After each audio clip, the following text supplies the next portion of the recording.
Rain was falling the way it does when something bad is about to happen. Not heavy, not loud, just enough to make the road shine like a mirror and make people uneasy. At Ogbite Junction in Owerri, traders were packing their goods early. Keke drivers argued with passengers. Police officers stood under a torn umbrella, tired, bored, waiting for the day to end. That was when the black Highlander SUV slowed down. It was too clean for a rainy afternoon, too quiet. The windows were dark, like eyes that refused to blink. One officer, Danjuma, raised his hand lazily. The car stopped. Engines around it kept moving, but somehow the air changed.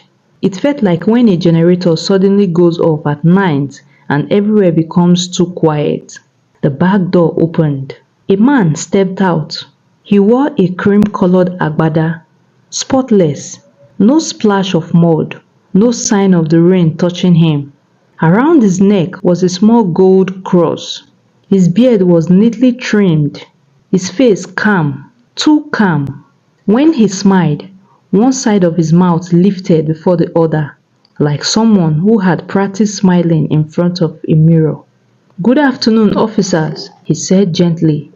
His voice was soft, smooth, like oil poured on water. "May your work today bring you blessings." One of the younger officers gasped quietly. "Is that not Apostle Maduka?" Yes, it was him. Apostle Elijah Maduka, the man people call the voice of fire, the healer from Umudike, the pastor who filled stadiums, the man whose prayer videos made grown men cry on Facebook. Corporal Danjuma did not bow. He did not smile. "Sir," he said, "please park well and open your boot." The apostle's smile stayed, but his eyes changed, just for a second. "My son," he replied calmly, "I am late for a night of deliverance. Sick people are waiting. Open what? Open your boot, sir." A small crowd gathered to see the popular, powerful man of God. Phones came out quietly. Rain slowed. Apostle Maduka laughed softly. "You people like stress, oh? Is this how you treat servants of God?" Danjuma said nothing. Slowly, the apostle reached inside his flowing robe and brought out a thick envelope. "Foreign notes. Neat, clean. Take this," he whispered. "Buy food. Let me go." The officer stepped back. "Open the boot, sir." Something broke behind the apostle's eyes. He turned, walked slowly to the back of the car. His hands shook as he pressed the button. The boot opened, and the road screamed. Inside were two small lifeless bodies, wrapped in a white cloth. Blood had soaked through. The smell hit the air like hot iron. A woman fainted at the spot. A man shouted, "Holy Ghost fire!" and ran. Someone's phone fell from the shock and it cracked. Apostle Maduka fell to his knees. Those bodies were his son. Before the crowds, before the cameras, before the name, Apostle Elisha Maduka shook cities. There was a thin boy called Ikechukwu. He grew up in a small compound in Ashara, where chickens slept on empty cement bags and water was fetched before sunrise. His father, Pastor Jonah Maduka, was a prayer warrior. He wasn't rich, he wasn't famous, but he was just loud. Every night, his prayers climbed the roof like smoke. Neighbors complained, demons flee. Ikechukwu was different. While other boys chased football, he sat alone and listened. He listened to his father's prayers. He listened to the wind. He listened to silence. His mother once said, "This boy hears things we don't hear." At church, Ikechukwu never shouted. He never fell under anointing. But when he prayed, people cried, not because he was loud, but because his words felt heavy like truth. His older brothers mocked him. "You want to be pastor without power?" They laughed. Even his father was worried. "God needs fire," Pastor Jonah once said, "not soft wind." Ikechukwu smiled and said nothing, but inside him, a hunger grew, not a hunger for food, hunger to be seen, hunger to matter, hunger to be more. Years later, when Pastor Jonah died suddenly during a night vigil, the church scattered, the brothers left, members followed other powerful men of God. Ikechukwu was left with empty benches and echoes. Sunday after Sunday, he preached to chairs. Children stopped coming. People whispered. Some laughed. God did not call him, they said. And every word entered Ikechukwu's chest like a nail. That was when he started praying not for God's will, but for power. The day Ikechukwu truly broke was during the Umuahia Mega Crusade. All the big names were there. Prophets, apostles, men with the fire of God. The field was packed. Music shook the ground. Testimonies flew like birds. Ikechukwu was invited last, almost as an afterthought. They brought a mad woman to him, dirty. Man of God, the MC said loudly, do your miracles. Ikechukwu prayed. Nothing happened. He prayed again. The woman laughed and slapped him. Someone shouted, next! Laughter followed him off the stage. That night, in a small hotel room, Ikechukwu cried like a child. He tore his Bible. He hit the wall. He begged God. No answer came. But another voice did. Soft, patient, certain. If heaven is silent, try the earth. 3 days later, someone told him about an old shrine hidden near the Ijaba River, a place people avoided, a place where men got answers they could not get from churches, a place most men of God get their powers to perform outstanding signs and wonders. Ikechukwu stood at the river bank at midnight, shaking, and for the first time in his life, he stepped forward, not into prayer, but into darkness. The Njaba River did not flow like normal water. It moved slowly, thick, dark, as if it was thinking. Trees bent towards it, their roots exposed like fingers gripping secrets. Crickets stopped singing when Ikechukwu stepped closer. Even the frogs were quiet, as if they knew a stranger had come with the wrong kind of hunger. He stood at the edge barefoot, his trousers rolled up, his heart beating like a drum inside a dry calabash. I am here, he whispered. The air grew cold. From behind him, a voice answered, not loud, not frightening, but steady. You came late. Ikechukwu turned sharply. A man stood under the Iroko tree, an old man, but not weak. His hair was white like ash. His eyes were sharp, black and heavy, like stones pulled from deep water. He wore no shoes. Who are you? Ikechukwu asked. The man smiled slightly. Names caused something here. Fear rushed through Ikechukwu's leg, but shame pushed him forward. I want power, he said, the kind that will make me perform signs and wonders. The old man nodded slowly, as if he had heard the same sentence too many times. Power always works, he replied. The question is who it works for. He stepped closer. The smell around him was strange. Smoke, blood, rain, and old leaves. You people come here when God delays, the man continued. But you forget something. Heaven delays to test hearts. The earth answers fast, but it collects payment with interest. Ikechukwu swallowed. What do you want? He asked. The old man looked towards the river. The river wants truth first. Remove your clothes. Ikechukwu hesitated. Then slowly he undressed until he stood there exposed.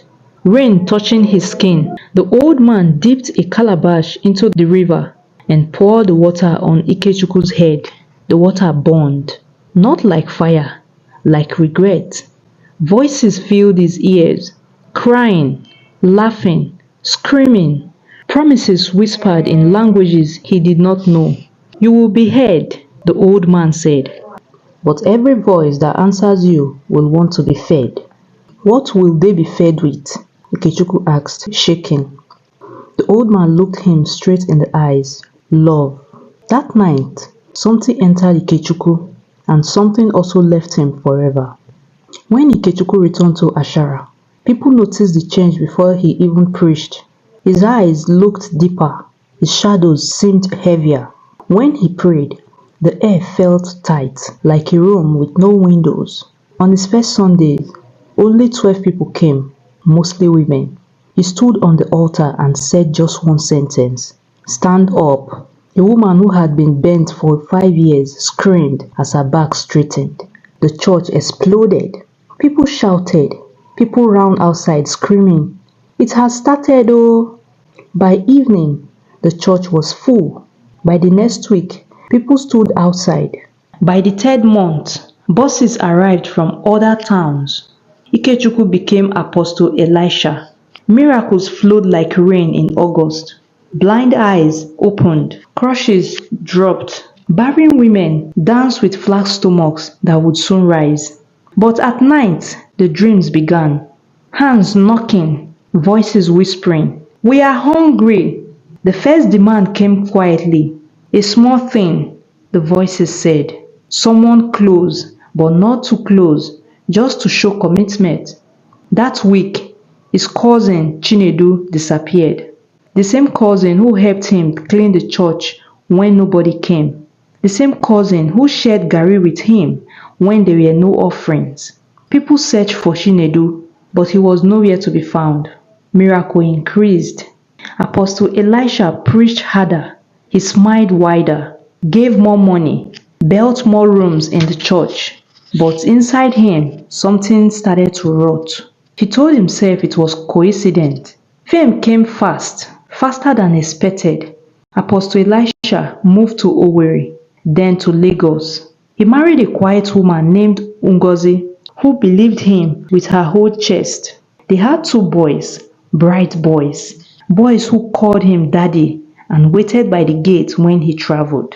The spirit waited too. Each year they return, not shouting, not threatening, just reminding, you need power.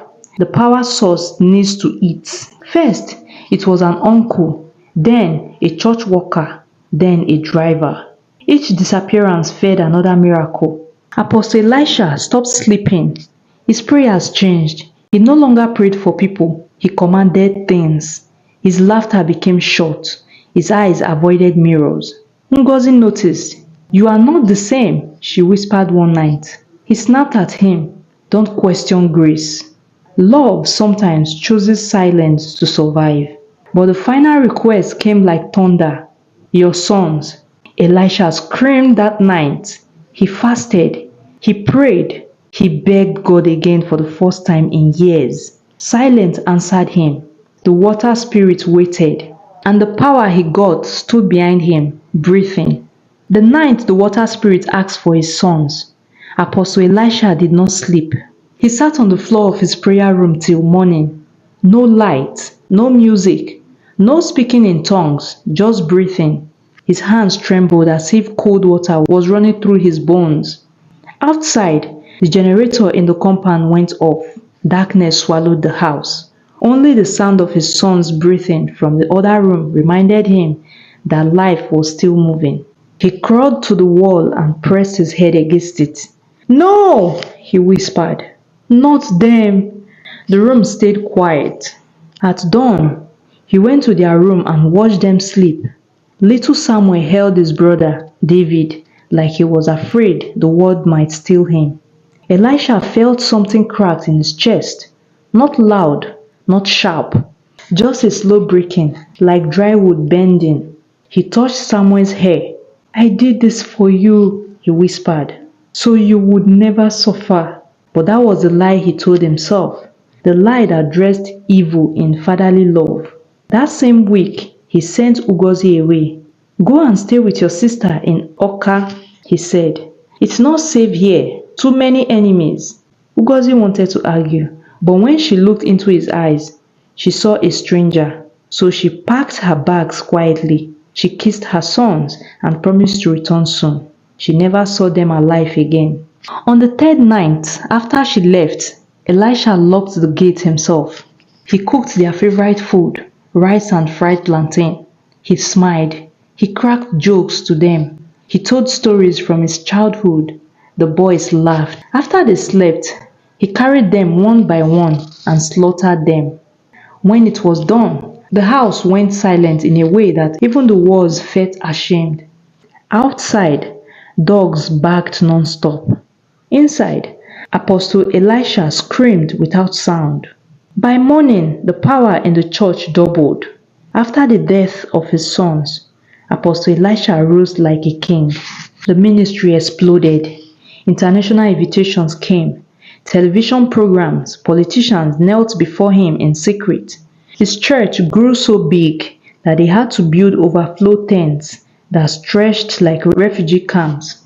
People came from Ghana, Kenya, US, even the UK. They called him the man of raw power. If he touched you, your life will never remain the same. If he prayed, anointing flows. But something was wrong. His sermons had no love anymore, only force. He talked about enemies more than mercy, about power more than forgiveness. People felt afraid, but fear also brings crowd. Ngozi returned one afternoon without notice. She stood at the gate holding gift for her sons. The guards did not let her in. "Elisha!" she shouted. "Where are my children?" He refused to see her. That night, she screamed in the compound until her voice broke. When she finally found the truth, she fainted.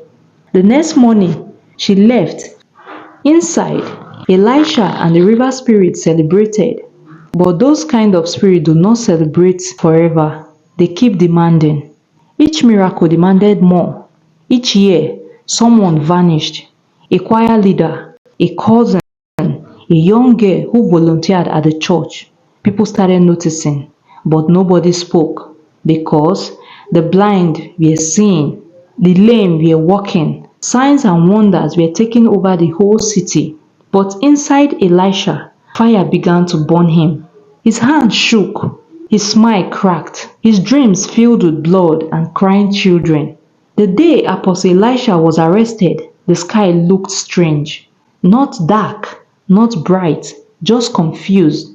He was driving alone in his black SUV, wearing white, carrying something wrapped in clothes in the boot. His hands were steady, his heart was not. The spirits were restless. They wanted more, but he was tired. At the checkpoint near Olu Road, the police stopped him. "Open your boot," they said. For the first time in years, Elisha hesitated. But when the boot opened, his secrets were exposed. The crowd screamed. Phones recorded. Someone shouted, "This is not a man of God, oh." Elisha did not run. At the station, under one weak bulb, he finally spoke. "I wanted to be great," he cried. "I wanted to matter." The officers listened in silence as the truth poured out like dirty water from a broken pot. By the morning, his church gates were locked and restricted people from going there. The screens went dark, the power died, and in a small prison cell, Apostle Elisha sat alone. No spirit, no power, no sons, no God, only silence.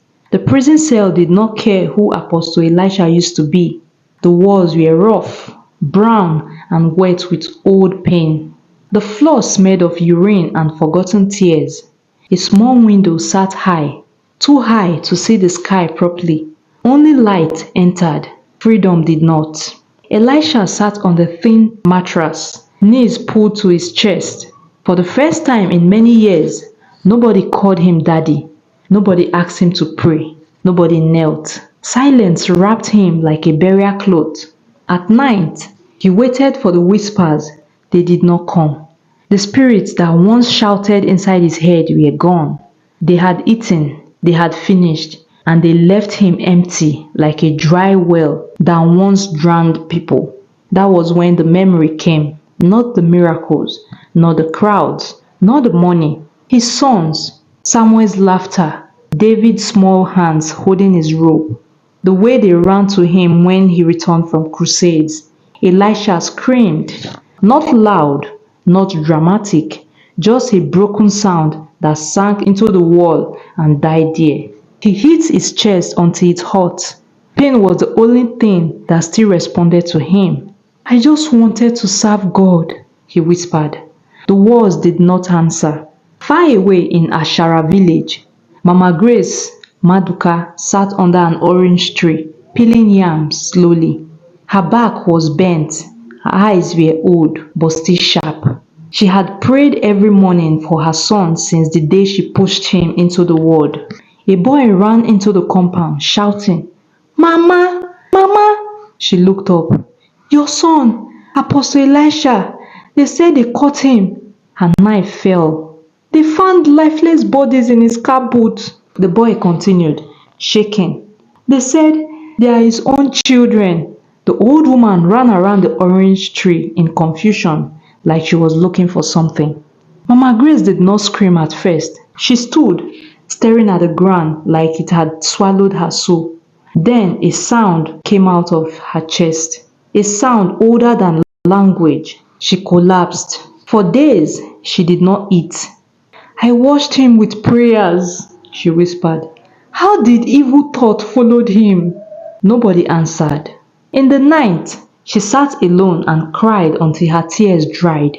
She remembered the quiet boy who loved listening more than talking, the boy who never liked football, the boy who wanted to be useful.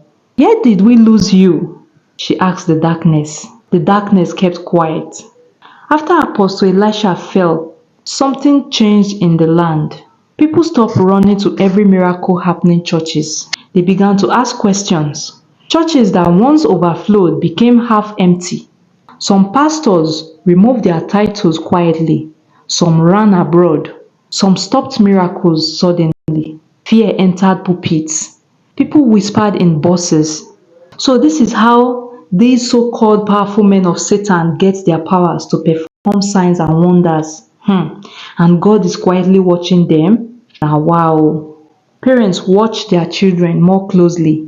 Women stopped bowing to every man with a microphone. Faith did not die, but blindness did. The abandoned church of Fire Dominion stood like a warning. Grass grew on the altar. Spiders owned the pulpit. The cross leaned slightly. Years later, Apostle Elisha sat alone in his prison cell, older, thinner, quieter. No appeal came. No pardon followed. One night, rain fell softly. He lifted his head and spoke to no one. "I chased power," he said slowly. "I forgot light." For the first time, real tears came. Not the kind for crowds, the kind for truth. He finally understood. Not every calling needs fire to be real. Some people are meant to heal with love. Others are meant to heal with patience. But those who go to the dark places to seek for power must always pay the price. And those dark places always demand for what you love most. Sometimes the devil does not come with horns. Sometimes it comes in different ways. Be watchful. Thanks for staying with me till the end of this story. Hope you enjoyed this story. If you do, please don't forget to like, share and drop a comment. I would love to hear your thoughts. And also subscribe to this channel.